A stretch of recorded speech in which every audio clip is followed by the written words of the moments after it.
नमस्कार जी। सत साहेब जी। क्या नाम है बहन जी आपका? मेरा नाम बिमला भगतमती है, विराटनगर की रहने वाली हूँ मैं, जिला जयपुर है। बहन जी, संत रामपाल जी महाराज से नाम दीक्षा आपने कब ली? 2012 में 7वां महीने 27 तारीख को। संत रामपाल जी महाराज से नाम दीक्षा लेने से पहले क्या आप कोई भक्ति साधना भी करते थे? जय गुरुदेव की भगत थी मैं। 2001 से नाम लिया, 12 साल भक्ति की है मैंने जय गुरुदेव की। सुबह शाम भक्ति करते थे, कान में ऐसे लगा के और बंद करके चद्दर ओढ़ के भक्ति करते थे। 5 नाम काल के थे और शाम सुबह बस ऐसे ही आरती चलाते थे। कोई सत्संग नहीं था, कोई कुछ नहीं था और काल की भक्ति करते थे हम।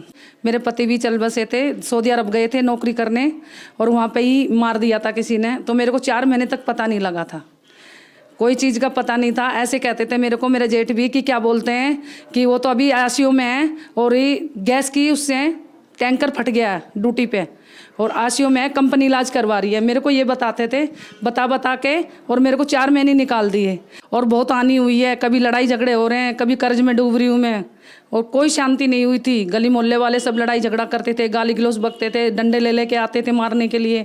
जय गुरुदेव के सत्संग भी कराती थी तब भी गालियाँ बकते थे। कोई लाभ नहीं हुआ मेरे को। बहन जी, आपने बताया कि जय गुरुदेव की भक्ति से आपको कोई लाभ नहीं मिले। आपके पति सऊदी अरब काम करने के लिए गए थे, वहाँ उनकी डेथ हो गई, आपको 4 महीने तक डेड बॉडी भी नहीं मिली। तो फिर संत रामपाल जी महाराज की शरण में आप कैसे आए? भगत जी थे, उनके घर दंडोत करने गई। मेरे को एकदम से परमात्मा की दया हुई, संत रामपाल जी की। पता नहीं कैसे चले गई मैं, मेरे को पता भी नहीं था। पागलों की तरह घूमती घूमती पागल हो रही थी मैं, रोती रहती थी रात दिन और मेरे को कुछ नहीं दिखता था, कुछ भी अच्छा नहीं लगता था। पानी पीती थी, सिर्फ 40 दिन तक मैंने पानी के सत रही थी मैं और अंदर ही अंदर घर में लेटी रहती थी, बैठी रहती थी, कुछ भी नहीं दिखता था मेरे को और ऐसे पागलों की तरह रोती रहती थी। मेरे पास कोई नहीं, मेरे को कोई सहारा देने वाला नहीं था, कुछ नहीं था, कोई नहीं बताया मेरे को। आके बैठ जाते थे, चले जाते थे सब। इसलिए फिर मैं गई संत रामपाल जी की शरण में, जिन भगत जी ने नाम ले रखा। फिर वहाँ दंडोतम प्रणाम करके मैं प्रार्थना लगाई कि क्या बोलते हैं, रामपाल महाराज मैं आपकी शक्ल देखी हूँ, आपका नाम सुन रही हूँ, मैं आपको दंडोत करके जा रही हूँ। आप मेरा पति मरा है या जिंदा है, कोई भी मार दिया, क्या घटना हुई है, उसको मेरे सामने ला दो। आपकी शक्ति जब जानूंगी मैं नाम ले लूँगी आपका। ठीक है जी। फिर उसके बाद गुरु जी को प्रार्थना, रामपाल महाराज को प्रार्थना करके आई सिम्मू भगत जी के घर पे। उसके बाद में तीसरे दिन, 3 दिन के बाद में दिन में 11 बजे दंडोत करके आई। 11 बजे दंडोत करके आई, संडे के दिन 11 बजे दिन में आके घर पे मट्टी लग गई। फिर उसके बाद में मुझे होश नहीं है कुछ भी, फिर मैं पागलों की तरह हो गई। फिर 1 साल निकल गई मेरी। 1 साल निकलने के बाद में फिर पंडित से मैंने दुर्गा पाठ करवाया 17,000 रुपये दे के और वो पंडित से फिर मेरी खटापटी हुई। दोनों लड़कियों की स्थिति बिगड़ती जा रही थी और मेरे को धमकी लगा के गली मोहल्ले वाले ऐसे कहते थे कि अभी तो तेरा पति मरा है, उसके बाद में तेरे बेटे मरेंगे, अब तू बचा लियो। कैसे बचाएगी, हम तेरे को देखते हैं, अब तेरी 3 बेटों को भी ख़त्म करवाएगी तू। मेरे को ये धमकियाँ लगाते थे। इसलिए मेरे को डर के मारे फिर मैं भगत जी के घर गई, सिम्मू जी के, और वहाँ से फिर मैं बोली भगत जी को कि क्या बोलते हैं भगत जी, मेरे को संत रामपाल जी के आश्रम में कब लेके चलोगे? तो वो बोले कि कब चलेगी तू आश्रम में? मैंने कहा मेरे को आज ही लेके चलो, मैं परेशान हूँ। मेरे को पंडित ने ऐसे बोला कि मैं भोले बाबा की मूर्ति पे रख दूंगा, काली माता के सामने रख दूंगा, काली माता करेगी जो करेगी तेरे बेटों का, फिर देखियो क्या होगा। उसकी झगड़ा हो गया। शाम को 7 बजे जाके सिम्मू भगत जी के घर गई मैं, उसके पैर पकड़ी। मैं बोली भगत जी संत रामपाल जी के शरण में आश्रम में लेके चलोगे मेरे को? कि तू चलेगी? मैंने कहा हाँ मेरे को आज लेके चलो। सुबह 4 बजते बजते मेरे को ऑटो में बिठा के ले गए। फिर छोटा बेटा सचिन नाम का भगत और मैं 2012 को 7वें महीने की 27 तारीख को संत रामपाल महाराज जी की नाम दीक्षा लेके आई मैं। बहन जी, आपने बताया कि जो भक्ति साधनाएं आप करते थे उनसे आप बहुत दुखी थे। आपकी पति की डेथ हो गई, आपके बच्चे बीमार हो गए, आप तांत्रिकों के चक्कर में फंस गए। फिर आपने संत रामपाल जी महाराज से नाम दीक्षा ली। तो संत रामपाल जी महाराज से नाम दीक्षा लेने के बाद क्या आपको कोई लाभ भी प्राप्त हुए? सबसे पहले तो लाभ ये प्राप्त हुए, मेरे को 3 बंडल पीती थी मैं रोज़ की, सबसे पहले तो वो छूटी। अब दूर से कोई पीता भी है मेरे को बदबू आती है और चक्कर आने लग जाते हैं मेरे को। उसके बाद में सर मेरे को सबसे पहले ये लाभ हुए, मेरे पति की बॉडी नहीं मिल रही थी सऊदी अरब में, ना मेरे को पता था मरे हैं जिंदे हैं, कोई पता नहीं था मेरे को, कोई बताता नहीं था मेरे को। तो मैं जाके संत रामपाल जी महाराज की मैंने फ़ोटो देखी सिम्मू की घर पे टीचर हैं वो, उनके घर पे देखी मेड़ के हैं वो, ठीक है जी। उनके घर पे जाके मैंने दंडोत करी और प्रार्थना लगाई। संडे के दिन में 11 बजे, शुक्रवार को दंडोत करी मैंने, प्रार्थना लगाई इनको, और संडे के दिन में 11 बजे आके मेरे सामने बोटी लग गई है। ये पता नहीं था मुझे मरे हैं कि जिंदे हैं। मैंने ये बोला था गुरुजी को, तो गुरुजी आप शक्तिमान हो तो मेरे को ये शक्ति दिखा दो। फिर मुझे विश्वास हुआ क्योंकि पूर्ण परमात्मा है। तीसरे दिन ही डेड बॉडी जो फंसी हुई थी वो ला दी। 4 महीने से मुझे किसी चीज़ का भेद नहीं था। उसको बाद में फिर मैं पागल सी हो गई, एकदम से रोती रहती थी पागलों की तरह। मेरे को कोई ना मेरे पास से बैठता था, ना मेरे को पूछता था, कुछ भी नहीं बोलते थे, ना मेरे को खाने के लिए पूछते थे। जो मैं पागल सी हो गई थी मेरे आदमी को मरने के बाद में, वो ठीक हुई मेरी स्थिति, उससे ठीक हो गई मैं। उसको ठीक होने के बाद में फिर कर्जे में डूबी हुई थी मैं। कर्जे में मेरे को ऐसे कहते थे कि मकान बेच के जाएगी, तो संत रामपाल महाराज जी ने दया करी, बोले बेटा मकान नहीं बिकेगा। एक बहन का लड़का था रणबीर, उसने भी नाम लिया था गुरुजियों का, वो आता था मेरे पास, खर्चा डालता था।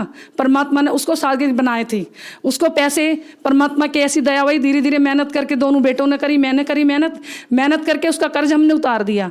जिनका कर्ज था वो भी परमात्मा ने, संत रामपाल जी महाराज ने उतार दिया कर्जा। कर्जे से हम बिल्कुल फारिग हो गए।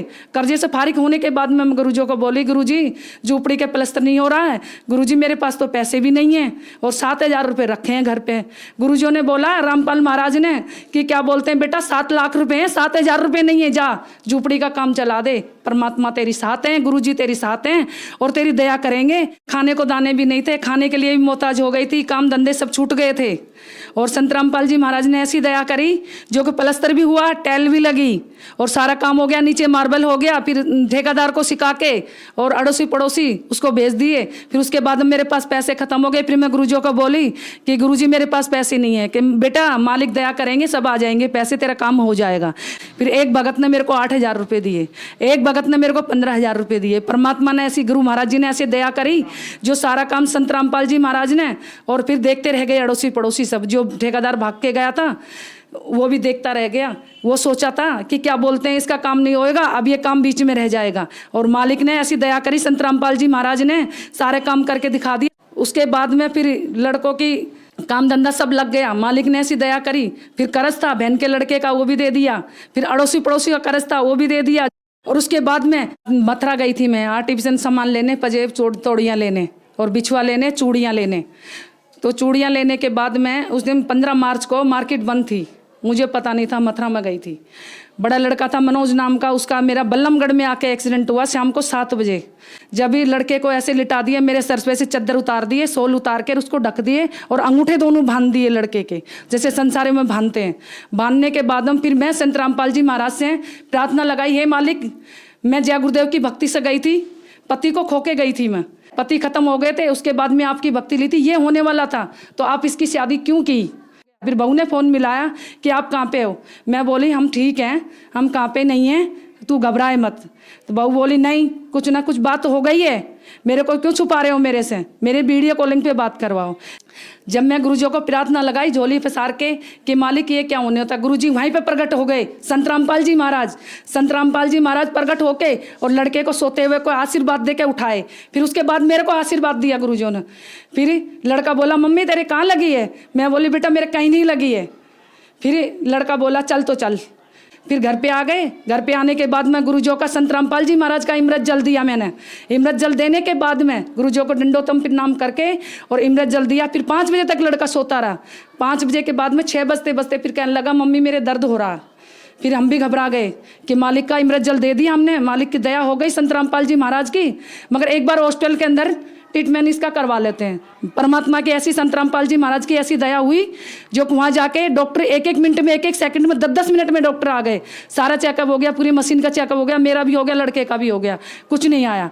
फिर उसकी सास आई हॉस्पिटल के अंदर, बोली अपने गुरु को नहीं छोड़ेगी। मैं बोली मैं नहीं छोड़ूंगी गुरु को, मैं सबको छोड़ दूंगी, गुरु को नहीं छोड़ूंगी। गुरु के पीछे तो संत रामपाल जी महाराज के पीछे तो आज ये बेटा जिंदा है, नहीं तो मेरे बेटे को रात को ही मैं खो देती, आज मट्टी लग जाती। फिर उसके बाद में बहू के 2 महीने बाद बच्चा आने वाला था गर्भ से। 2 महीने के बाद फिर प्राइवेट हॉस्पिटल ले गई मैं। बहू की हालत हो गई ज़्यादा गंभीर, हॉस्पिटल ले गई। हॉस्पिटल ले जाने के बाद में डॉक्टरों ने ऑपरेशन बोल दिया शाम को 4 बजे। रात को 2 बजे हम लेके गए हॉस्पिटल, प्राइवेट हॉस्पिटल। मेरे पास 15,000 रुपये पड़े थे, वो जमा कर ली डॉक्टर ने, 1 रुपये भी नहीं छोड़ा मेरे पास। लड़के को पता था, मेरे को पता नहीं था, डॉक्टर ने नहीं बोला था कि ऑपरेशन होएगा। तो मैं बोली, मैंने कि भाई मैं ऑपरेशन नहीं करवाऊंगी और गुरुजी ऐसा नहीं होने देंगे, रामपाल महाराज नहीं होने देंगे। मेरे को विश्वास है रामपाल महाराज के ऊपर, दया करेंगे जरूर, ऑपरेशन नहीं होएगा। इतनी देर में गुरुजी की आवाज़ आ गई साइड में से मेरे को। गुरुजी आवाज़ लगाए, रामपाल महाराज बेटे घर पे ले जा, मेरा बच्चा भगत जन्म लेगा घर पे ही, आशीर्वाद मिला हुआ तुझे पता नहीं है, तू भूल जाती है, जा घर ले जा। 4:30 पर कमल के फूल दे के गए गुरुजी मेरी झोली में आके। मैं रोती थी, संत रामपाल जी महाराज, और रोती थी। पड़ोसन ने ये बोला था कि क्या बोलते ले, खिला ले पोता, इससे पहले खंडित हो गया था बच्चा। मैं बोली पोता खिलाऊंगी, मालिक अपना आप देगा, मालिक के कोटे में कोई कमी नहीं है जो कि मेरे को ऐसे ताने मिल जाएंगे, मालिक ऐसे नहीं सुनने देंगे, समृद्ध की शरण में हूँ मैं। ऐसे करके और मालिक ने ऑपरेशन से बचा दिया, बच्चा घर पे हुआ। फिर इतना बड़ा फोड़ा आया बच्चे के सिर में। फोड़ा आने के बाद में डॉक्टर बोले कैंसर है, फिर रिश्तेदारों ने बोला कैंसर है इसके। मैं बोली कैंसर नहीं हो सकता। मैं लड़की को बोली, कोमल नाम है, मैंने बेटा ऐसे कर, गुरुजी के प्रार्थना लगा दोबारा से। फिर मैं दोबारा संत रामपाल जी महाराज के प्रार्थना लगाई दोबारा से। प्रार्थना लगाने के बाद में संत रामपाल जी महाराज का ये आदेश आया, बेटे इमृत जल दे दो। इमृत जल मैंने 2 बूंद डाली मुंह में और पस बन के और मुंह में से ऐसे सफ़ेद सफ़ेद निकल गया। वो फोड़ा ठीक हो गया। आज ठीक है, 1.5 साल का पोता है, उसका रोनिक दास नाम है, और आज परमात्मा की दंडोत करता है। संत रामपाल जी का दिया हुआ है वो। और उसके बाद में बीच वाले लड़के का उससे पहले एक्सीडेंट हुआ, आकाश भगत है, गाड़ी के ऊपर से ऐसे चढ़ के चले गया, गाड़ी बिल्कुल आगे से बाइक खत्म हो गई, मालिक की नौकरी पे था, नोएडा के अंदर एक्सीडेंट हुआ। फिर भगत भाई गए देखने के लिए, तो भगत भाई गए तो उसके बाद में देखने के लिए गए तो भगत देखे कि ये तो परमात्मा की बहुत बड़ा चमत्कार है जो गुरुजियों ने इसको बचा दिया। जिस तरीके से एक्सीडेंट हुआ उस तरीके से कोई बचा ही नहीं सकता। और 1 महीने पहले उसकी मौसेर उसकी सास ने बोला तेरा बेटा मरेगा, अब आकाश तू बचा लियो। उसके बाद में 3 दफे एक्सीडेंट हुआ 2 महीने के अंदर अंदर। और आज संत रामपाल जी महाराज है जो कि आज उसको केसर दास को अपनी शरण में ले रखा, और मालिक की उसको गुरु महाराज जी की ऐसी दया, रामपाल महाराज की कोई चीज़ का खतरा नहीं है। बहन जी, संत रामपाल जी महाराज से नाम दीक्षा लेने के बाद आपको बहुत सारे लाभ हुए, तो जो श्रद्धालु आपको देख रहे हैं आप उन्हें क्या संदेश देना चाहेंगी?